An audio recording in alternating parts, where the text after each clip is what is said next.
ब्रेकनंतर आपलं स्वागत। मुंबईच्या माहीम परिसरात देखील धुलिवंदनाचा मोठा उत्साह पाहायला मिळतोय। मटणाच्या दुकानाबाहेर खवय्यांची चांगलीच गर्दी झाली आहे। धुळवडीनिमित्त मटण त्याचबरोबर चिकनावर ताव मारण्यासाठी मोठी गर्दी आपण पाहू शकतोय। गिरीश गायकवाड आपल्यासोबत आहेत। गिरीश, मटणाच्या दुकानाबाहेर या लांबच लांब रांगा आपल्याला पाहायला मिळत आहेत।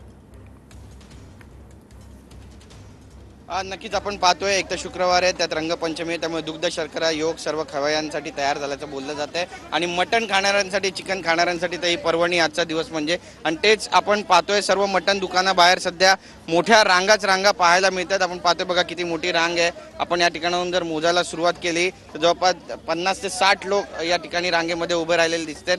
तर मटण आपण पाहतोय 800 रुपये किलो झालेलं आहे। काही लोक आहेत, त्यांच्याशी बोलणार आहोत। कितने देर से खडे?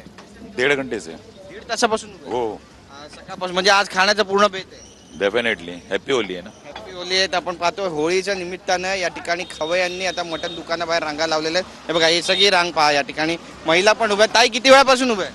अर्धा तास अर्धा तास झाला। तर आपण पाहतोय बघा, या ठिकाणी बऱ्याच वेळापासून लोक जे आहेत या ठिकाणी उभे आहेत। आणि रांग जी आहे ती मोठी आहे बघा, दूरपर्यंत जिथपर्यंत नजर जाते आपली तिथपर्यंत आपल्याला ही सगळी रांग पाहायला मिळते। नक्कीच गिरीश, त्यामुळे आज खवय्यांसाठी ही पर्वणीच म्हणावी लागेल। धन्यवाद या माहितीसाठी।